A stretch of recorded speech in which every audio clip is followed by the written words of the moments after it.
Woo, am I feeling good? How's it going, everybody? Thank you all so much for chiming in. And once again, my camera is slightly out of focus. My apologies, everyone. Let's get that fixed real quick before we get this show on the road. It's been doing that the past couple times right before or right as I'm about to start the damn show. So my apologies, everybody. Give me 1 second so I can try to get this camera focus. There we go. All right. How's it going, everybody? Thank you guys so much for chiming in for the latest post-game show here on WardyNYM, breaking down another Mets victory, another series victory for the Amazons, who have now won, yes, 11, not 11 straight, but 11 total series so far this season out of 13 potential series wins. I mean, it's ridiculous what this team has done all year long. They, of course, split their doubleheader yesterday, winning game 1 and game pistol whip game 2 because they just didn't have the offense to counter the lack of pitching, with that being a bullpen game. But they stepped up today. This game was not an offensive clinic by any stretch, and maybe you would expect that in Colorado, but no less, they win 2-0. They secure the series victory. This team is rolling, and now they're ready for a really big, really important matchup starting tomorrow night against the San Francisco Giants in San Fran, no less, which will conclude their 6-game road trip. So how's it going, everybody? Hope you guys are all doing fantastic. Thank you all so much for chiming in. I'll do a roll call here in a second for everyone first chiming in the live stream. But per usual, guys, if you're watching live or on replay, I'll be breaking down everything that there is to know about this 2-0 victory for the New York Mets. The good, the bad, the ugly, even though that there really wasn't much bad today, at least. And overall, the series was pretty strong for the Mets as they, again, secure 2 of 3. Would have loved the sweep, but the Mets have yet to secure a series sweep. At this point, the Mets do a sweep. It's going to be when, no one expects it, where maybe it's against, another top dog in the league, and they just somehow, some way, got a sweep. But no less, a lot of breakdown. Very excited. Continue smashing that like and subscribe button, helping us get to 100 likes for the first short-term goal per usual, folks. And also help us get to that being 16K subs, the next short-term goal here in WardyNYM. But everyone to my 100+ viewers first chiming in right now in this Sunday evening. Hope everyone's doing fantastic. I see Mark, Isaac, Pickle, JV, Chalk, Jocelyn, Hoffa, Ariel, let's see, Efren, Elliot, Manuel, 1200, great member on the channel, Harrison, Conflicto, Ethan, Yoshima, great member on the channel, Kish, great member on the channel, Buzz Talk, how's it going?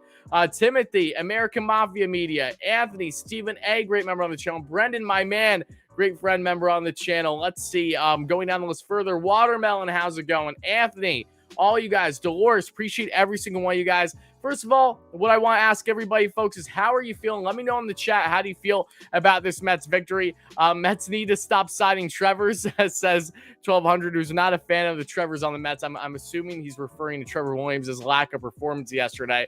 That I'm not all that surprised about, especially in Denver, no less. But I appreciate the donation, 1200. Thank you so much for that. But again, hype in the chat for 1200. Let's get some hype in the chat too, guys, for the Mets securing another series victory. It always feels good, regardless on who the opponent is. And now, Mets fans, let's talk about this game, because there weren't a lot of things that transpired in this game. It really went quick. I mean, we started the show almost an hour earlier than normally what you would start. Average games are around 3+ hours, but today we started the show again 45 to 50 minutes earlier than I expected the game to end, because it was a pitching clinic. Who would have thought the Mets land in Colorado and they have themselves a little pitching duel between Gomber, the southpaw, who looked great today for the Rockies, against the Mets team that doesn't know how to hit southpaws unless your name is at Robbie Ray, obviously. But then for the Mets, they have Taijuan Walker, Ty, who didn't have a phenomenal start his last outing, but was definitely strong and kept the Mets in it. This time, though, another strong start from Taijuan Walker this year. 7 scoreless is the story of today's game, folks. Yes, the Mets had some offense. And yes, Luis Guillorme was truly a wizard that I'm so happy to break down here in a second. He's been playing phenomenal, not just from the doubleheader today and his performance today, but overall, Guillorme has been looking damn good. So good for the New York Mets. But especially Taijuan Walker. When you go 7 scoreless in Colorado, Taijuan entered today's game with a career stat line in Colorado, that being in Coors Field, of around 2.6 or so for his ERA. And that held true. That even dropped more today, as 7 scoreless, only gave up 5 hits, got in a couple jams, but nothing drastic. 2 walks, 0 earned runs, 6 strikeouts for Ty, who topped out on 97 pitches a day, and his season ERA has now dropped to 2.7. Very early in the year for Taijuan, who has yet to really get fully healthy and ramped up, as he's dealt with, of course, a surgery back in mid-January with his knee, having a slow spring train because of that, and of course, it being a shortened spring didn't help in either.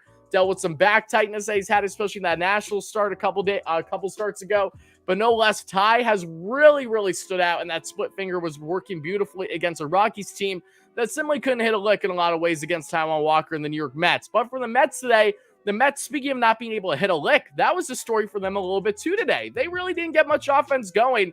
And I know I'm wrong, but it feels like today was the first time, guys, in at least like a month, the Mets did not score in the first inning or two. Normally, I mean, yesterday, the Mets scored in the first and the second innings in both games. Yesterday in the second game where they lost by a good margin that we won't need to talk about anymore, no less, they still scored a couple runs in the second inning. Nothing through the first two today. So I was like, oh no, this is a good sign. The Mets entered today's game 13-1 on the year, facing a game after they lost the day prior. They are now 14-1 on the year, and all the offense that truly came from the Mets, everything that clicked was in that key sixth inning, which would be the final inning that we saw, the second to final inning that we saw from Austin Gomber today, the southpaw for the Rockies. But finally, the Mets were tacking on consecutive hits there that we saw in the sixth inning. That started with a Brandon Nimmo double to lead things off there in the inning. And then he got on third base, actually. Went from being a double to basically a triple, even though it's an unofficial one, because Randall Grichuk in the outfield mishandled the play, and that had a runner in scoring position right away for the Mets. And the Mets did not waste any time because Francisco Lindor, who's been clutch, we've seen he's gained those clutch RBIs. That held true again today as he got the Mets game-winning RBI single, pulled through the shift to the left field. That was the second hit of the day. That's why Lindor is my top hitter in Wardy's top five, even though Luis Guillorme has been so good. And I can't wait to break him down more in a second. But right after that RBI by Lindor, Jeff McNeil gets himself an opposite field bloop double. It was so weird. It was a bloop double, opposite field, down the third baseline, and drops in there. And he lands in second. So runners on second and third, less than 2 out. Then, of course, we see Pete Alonso get an RBI ground out. First pitch swinging right to the first baseman. And thankfully, that brought in a run to give the Mets at least a couple run lead after Taijuan Walker was pitching beautifully. So he needed run support. Thankfully, the Mets gave him enough. And this was the second time in the Mets history that they were able to shut out the Rockies in their own stadium of Coors Field. Coors, we know the ball's always flying out there. It was flying out there yesterday as well. Even with it being a little chillier, the weather this weekend, no less, it didn't stop the Mets from providing offense. Again, wasn't a lot, but it was enough because Taijuan Walker looked great. Adam Ottavino, who looked great yesterday in pitching one of the doubleheaders, his longtime tenure with the Rockies, loves to pitch in Coors, that GKR were famously saying on SNY, and it holds true for obvious reasons. I mean, Ottavino is an anomaly of a reliever when you think about it. Pitchers normally don't tend to do well in Coors, so it's always impressive when pitchers can thrive. And that was the case with Adam for a large portion of his career before he left the Rockies. But no less, in 0.2 innings today, after Taijuan Walker's start, had 2 walks and had a strikeout, a huge strikeout on CJ Cron, who's currently the NL home run leader with 11 bombs, one more than Pete Alonso. But then they bring in Joely Rodriguez, and yes, it was a perfect move there by Buck Showalter. All he needed to throw was one pitch, 1 out, and that ended the inning. Got out of it unscathed to keep it a 2-0 ball game. And Edwin Diaz, of course, he allows one guy to get on base because he always does. It feels like every save opportunity, save or non-save. But he gave up a base hit. That's all he gave up. 2 massive strikeouts to end it. And just like that, the Mets secured the series victory, winning 2-0 today, guys. But before we go on the lineup and before I start answering all your comments, questions, and concerns soon, I want to thank everyone so much again for being here. Continue smashing that like and subscribe on, folks. But I really want to get into Taijuan Walker's arsenal today, what he had working right, why was it so impressive exactly. But before I do that, we need to talk about Luis Guillorme. What a wizard this man was today. We have Wardy's top 5 as the following. We got Taijuan Walker at number 1 for obvious reasons. When you pitch 7 scoreless in Coors Field, you're doing something right. Then we got Francisco Lindor, number 2, 2 for 4 on the day with that clutch RBI, the game-winning RBI, and a run scored. Luis Guillorme, my number 3 star, 2 for 3.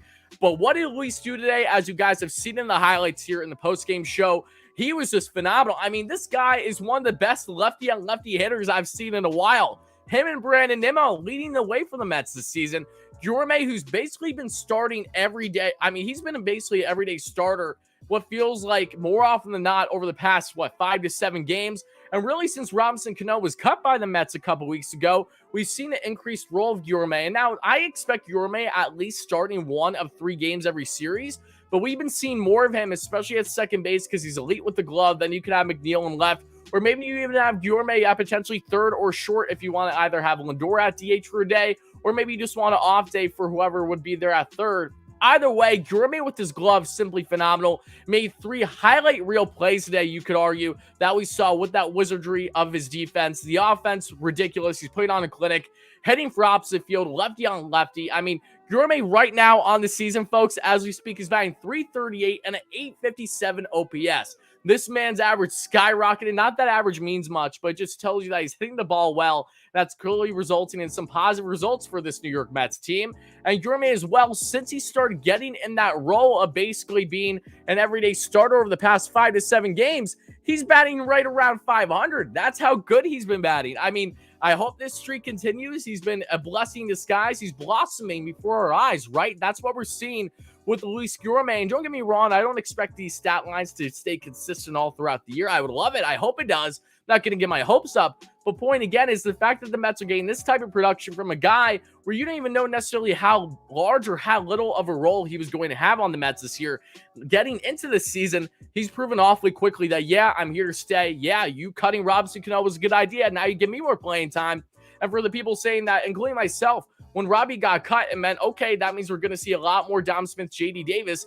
JD, who had a good day at the plate yesterday, had 2 hits and an RBI. Today was not looking good. He's been very inconsistent for the Mets so far this year. I mean, at this point, though, you can rightfully argue that Guillorme should start to get maybe some more play at the DH position, assuming that they say have Mark Canha in left and then Marte in right. Now, McNeil was able to play the outfield today because Marte had an off day. Marte, of course, who had that massive home run in the first inning for the Mets, was so clutch. There's a reason why I broke down to you guys why Marte was 1 of 3 players to watch this series, along with Pete Alonso, who was phenomenal in the doubleheader yesterday, and also himself an RBI ground out today. That's why he's in my top 5, even though he went 0 for 4 in today's game, the series finale. But Marte, to see what Marte did yesterday, not to get on a tangent because I wasn't in town, I wasn't able to discuss it live yesterday. For him to get that home run when he had 25 RBIs and 25 career games at Coors Field was awfully impressive. Over 400 average in that park. But again, his first game back after the passing of his grandmother, after the 2-year anniversary of his wife passing away all this past week. I mean, nothing more important than I see for him to have a moment. I'm so happy for Marte and everyone involved. So I just thought that was great. But going back to Guillorme again, Luis, you can make the argument, even at DH, you should put him in there. But his glove is so good that I can understand why the Mets want him playing. If he's going to play, he's going to be in the field.